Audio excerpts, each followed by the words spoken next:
परम सत्कायोग गुरु प्यारी सात संगत जी, राधा स्वामी जी। सात संगत जी, नए साल का सबसे पहला सत्संग बाबा जी मुंबई में करने जा रहे हैं जी। अब मुंबई वालों के भाग खुलने जा रहे हैं।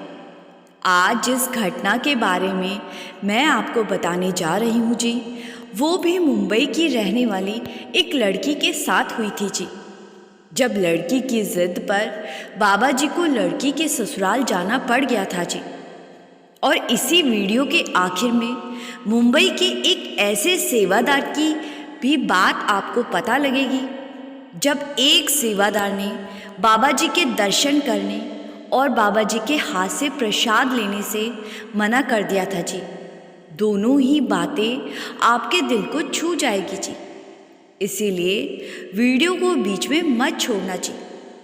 आइए पहले सुनते हैं जी, आखिर ऐसा क्या हुआ था जो बाबा जी को इसके घर जाना पड़ा था। इस लड़की का मायका दिल्ली में है जी, और इसके माता पिता और बाकी सब सदस्य शुरू से ही सत्संगी है जी। और माता पिता चाहते थे कि वो अपनी बेटी की शादी किसी सत्संगी परिवार में कर सके जी। लेकिन वो कहते हैं ना, हमारे चाहने से कुछ नहीं होता, जो मालिक ने चाहना है वही होता है जी। बहुत ढूंढने के बाद भी इन्हें कोई सत्संगी परिवार नहीं मिल सका जी। फिर अपनी ही बहुत दूर की रिश्तेदार में इन्होंने अपनी बेटी की शादी कर दी जी। और वो लोग सत्संगी नहीं थे जी। उनका ज़्यादातर ध्यान पीर फकीर की तरफ रहता था जी। शादी से पहले लड़की और लड़की के माता पिता ने बता दिया था कि हम लोग सत्संगी हैं और हमारी बेटी सेवा पर जाती है। तो लड़के वालों ने कहा था कि हमें इस बात से कोई एतराज़ नहीं है। शादी के बाद जब लड़की अपने ससुराल मुंबई पहुंच गई तो उसने अपने पति से सत्संग घर चलने की बात कही। शुरू के कुछ हफ्ते तो पति उसको लेकर सत्संग घर जाता रहा, लेकिन धीरे धीरे लड़की की सास ने रुकावट डालनी शुरू कर दी जी। जब भी लड़की सत्संग पर जाने लगती तो लड़की की सास अपने बेटे को कोई ना कोई दूसरा काम दे देती जी, और ना ही लड़की अब सेवा पर जा पाती थी। लड़की की सास अक्सर लड़की को लेकर पीरों के पास जाया करती थी। लड़की ने वहां जाने से कभी भी मना नहीं किया था जी, लेकिन लड़की बस यही चाहती थी कि जैसे वो अपने ससुराल वालों की आस्था का सम्मान कर रही है, वैसे ही ससुराल वाले भी उसकी भावनाओं को समझे और सत्संग घर जाने में उसका साथ दे। लेकिन कुछ ही दिनों में लड़की को समझ आने लगा कि उसकी सास और ननद उसको जानबूझकर सत्संग घर जाने नहीं देती, और वो दोनों चाहती थी कि ये लड़की भी उनकी तरफ पीरों की भक्ति में लग जाए जी। अब इस बात पर घर में बहस होने लगी। लड़की ने कहा कि जब मैं आपके साथ जा सकती हूँ तो आप मुझे सत्संग घर जाने से क्यों रोकते हो? अपने गुरु से दूर मैं नहीं रह सकती। लड़की इस बारे में अपने पति से भी बात करती, लेकिन पति भी अपनी माँ और बहन की तरफ ही था जी। और वो भी यही चाहता था कि उसकी पत्नी किसी बाबे के चक्कर में ना पड़कर दरगाह आदि पर जाना शुरू कर दे जी। एक बार मुंबई सेंटर से लड़की के पास एक बीवी का फ़ोन आया और उसने इतने हफ्तों से सेंटर पर ना आने का कारण पूछा। तो लड़की ने फ़ोन पर सारी बात बता दी जी। बीवी ने समझाया कि तू चिंता ना कर, बाबा जी तेरा हाथ नहीं छोड़ने वाले। तेरे ससुराल वाले चाहे कुछ भी कर ले, बस तू इस बात को लेकर अपने घर किसी तरह की लड़ाई मत करियो और सब कुछ बाबा जी की मौज पर छोड़ दे। लड़की के घर के एकदम पास एक बूढ़ी अम्मा अकेली एक झोपड़ी नुमा कमरे में रहती थी जी। ये अम्मा भी एक सत्संगी थी जी और इसने हजूर महाराज जी से नामदान लिया हुआ था जी। लड़की के ससुराल वाले इसको सत्संग या सेवा पर तो नहीं जाने देते थे और सत्संग घर वाली बीवी की सलाह पर ये घर में इस बात को लेकर लड़ाई भी नहीं करना चाहती थी। तो ये अक्सर इस अम्मा के पास चली जाया करती थी और वहाँ अम्मा इसको हजूर महाराज जी के और सरदार बहादुर जी के समय की बहुत सारी बातें सुनाया करती थी जी। इन बातों को सुनकर लड़की को बहुत अच्छा लगता था। उस बूढ़ी अम्मा ने अपने कच्चे से कमरे में बाबा जी की एक फोटो को दीवार पर लगाया हुआ था जी और अक्सर फोटो के आगे बैठकर भजन सिमरन किया करती थी जी। ससुराल वाले भी इस अम्मा को जानते थे जी और उन्हें इस बात से कोई दिक्कत नहीं थी कि उनकी बहू अम्मा के पास जाती है, क्योंकि अम्मा उस इलाके में बहुत नेक दिल और ईमानदार थी जी। अम्मा कमरे के बाहर ही सब्जी बेचा करती थी जी और लड़की के ससुराल वाले आए दिन इसी अम्मा से सब्जी खरीदा करते थे जी। अम्मा ने लड़की को समझाया कि अगर तेरे ससुराल वालों को सत्संग घर जाना नहीं पसंद तो तू घर बैठकर भजन सिमरन तो कर ही सकती है ना। लड़की को अम्मा का ये सुझाव बहुत पसंद आया और उसने घर के सारे काम खत्म करने के बाद एक टाइम को भजन सिमरन के लिए फाइनल कर लिया जी और हर रोज उसी समय में बैठ जाता। लेकिन सास को अब भजन सिमरन से भी दिक्कत होने लगी थी जी। सास और ननद उसी समय टीवी को तेज आवाज में चला लेते जब लड़की भजन सिमरन पर बैठती।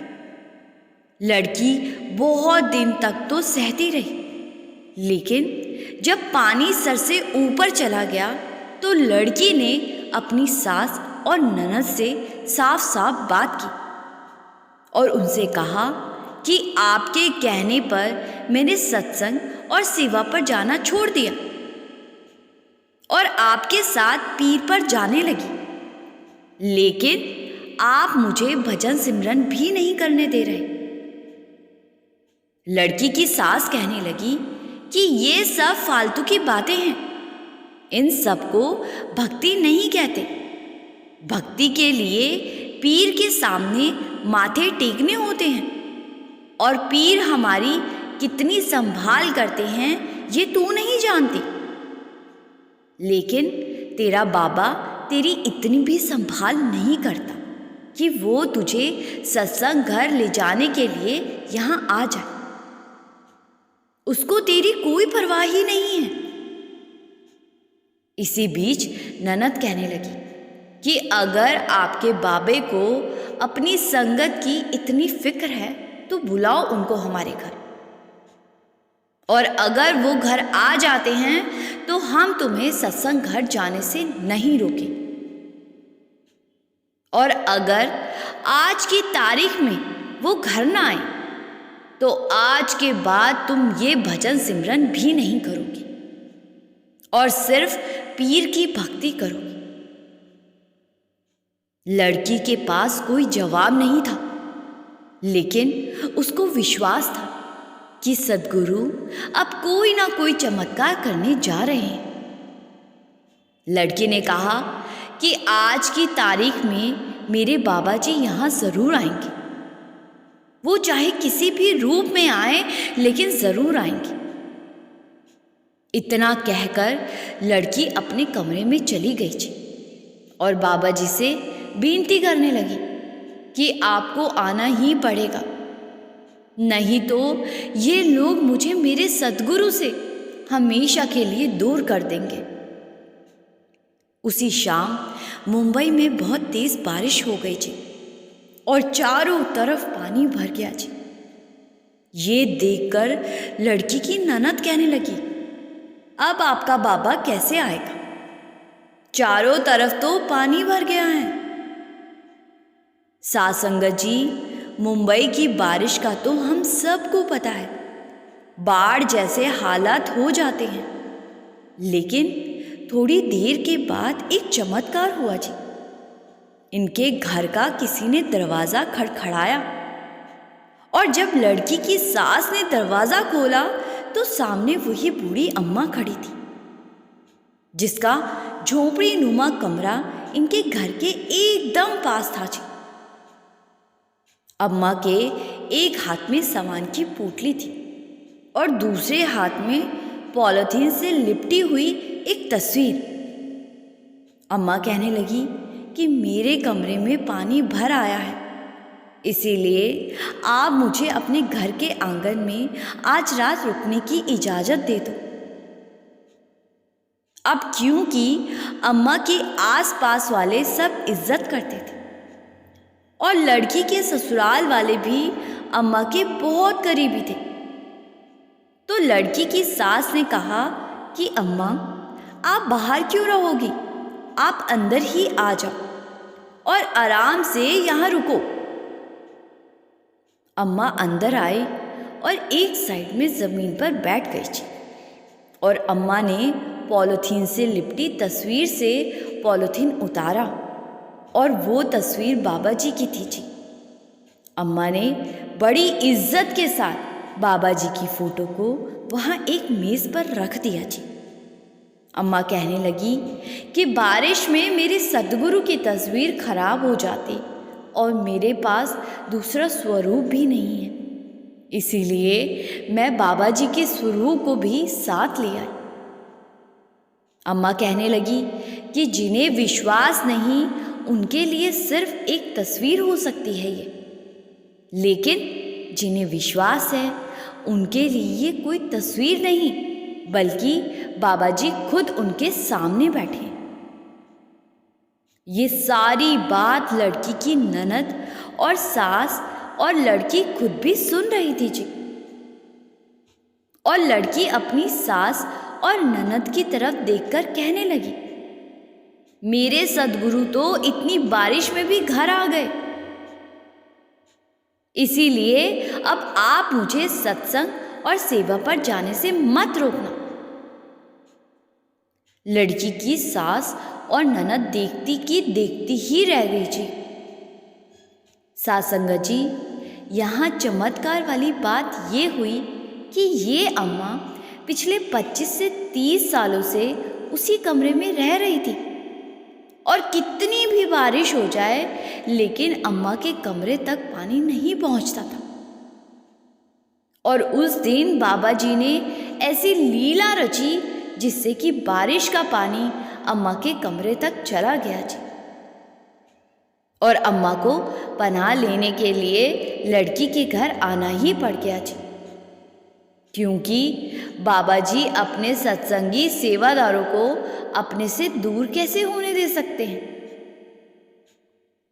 लड़की की सास और ननद को भी इस बात का एहसास हुआ जी कि 25 सालों में इस अम्मा के कमरे में पानी नहीं गया, लेकिन आज अचानक पहली बार अम्मा के कमरे में पानी चला गया।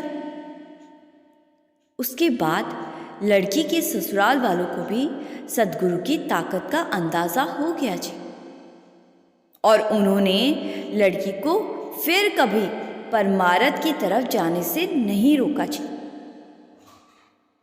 सास संगत जी, अभी आप वीडियो में बने रहिए जी, क्योंकि अब मैं आपको मुंबई के उस सेवादार के बारे में बताने जा रही हूँ जी, जिसने बाबा जी के दर्शन करने और बाबा जी के हाथ से प्रसाद लेने से मना कर दिया था जी।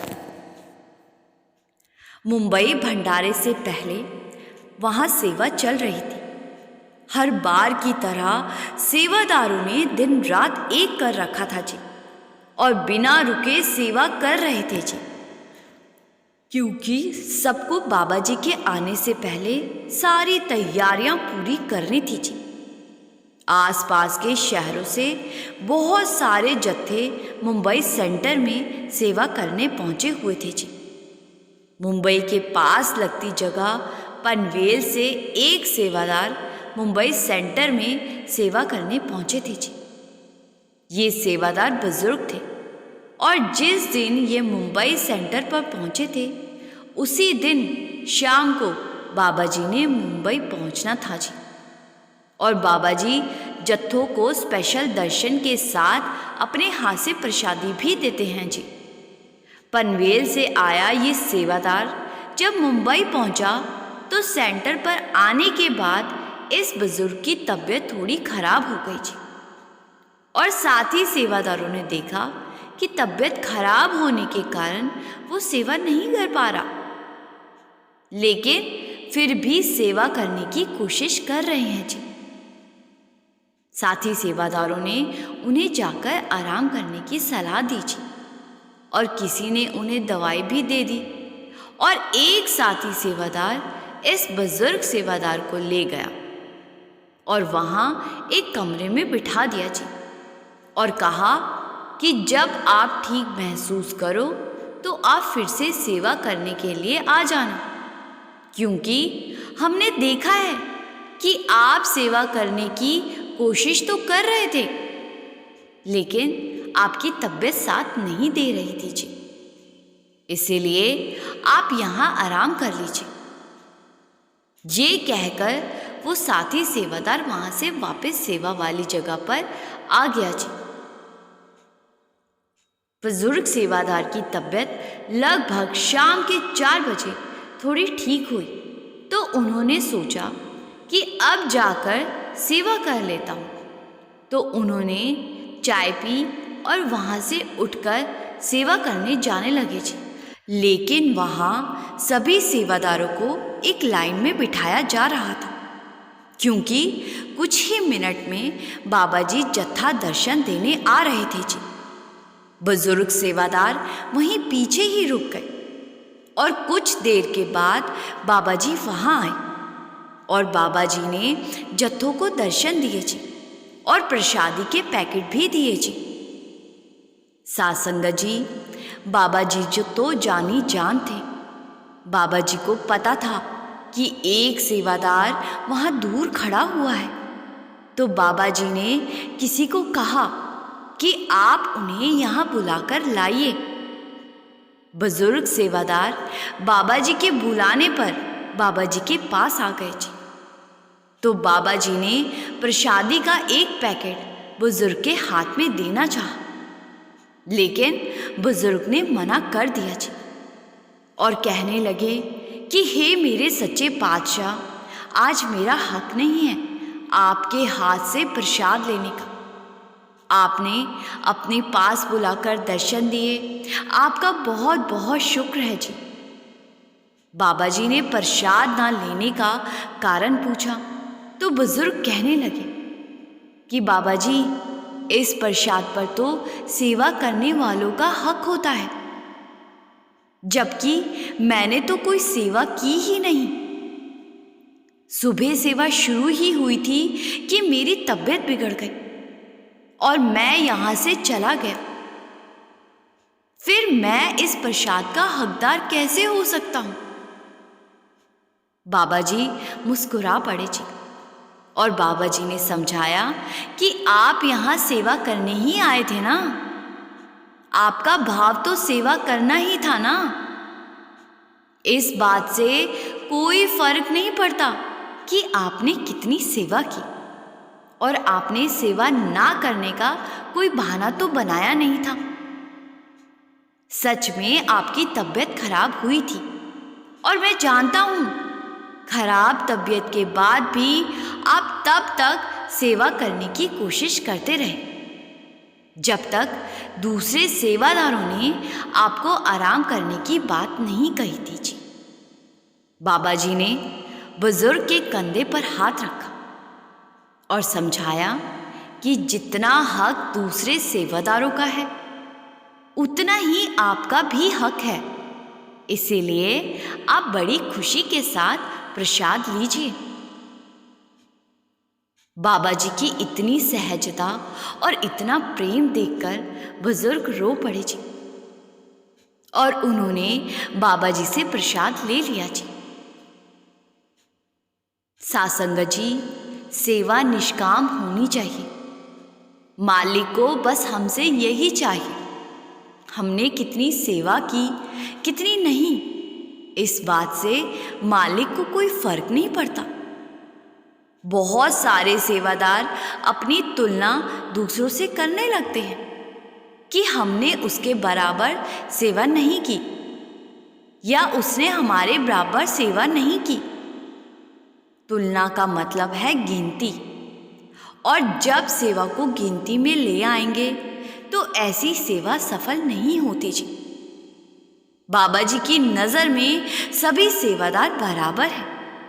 कोई कम सेवा कर पाता है तो कोई ज़्यादा, लेकिन भाव तो सबका सच्चा होता है ना जी। इसी के साथ मैं आपसे विदा लेती हूँ जी। संगत जी से मेरी बेनती है कि कमेंट में राधा स्वामी ज़रूर लिखा कीजिए जी।